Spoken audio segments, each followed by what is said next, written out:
tomorrow will be better. We are given this diagram here. Of course, no need to say find x and y.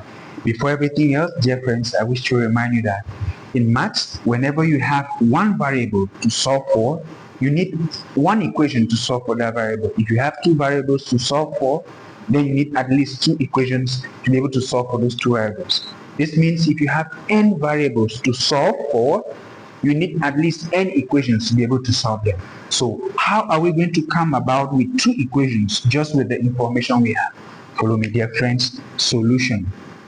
First of all, we know that if we are having this kind of triangle here, we know that the sum of the internal angles should be 180 degrees. That's the first thing I'm going to deduce from here.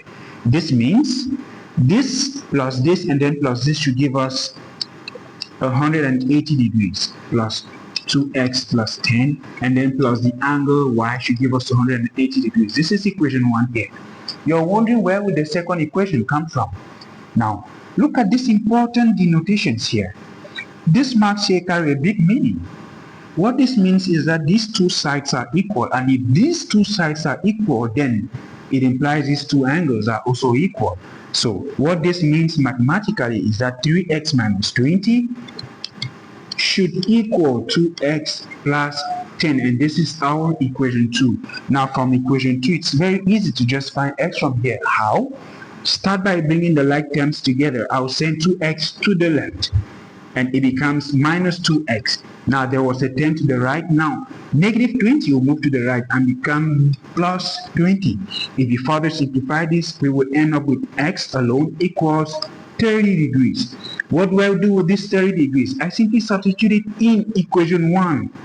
Alright, now looking at this will boil down to 70 if I substitute x for 30. This will also boil down to 70. So in the end, to find y, I will simply carry all of this and send it to the right. Okay, so I will have that y alone on one side will be equal to 180 minus 70 plus 70 gives us 140.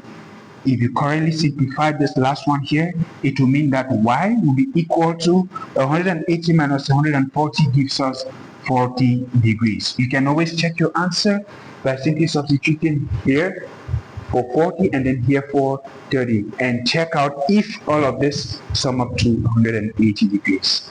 Tomorrow will be better.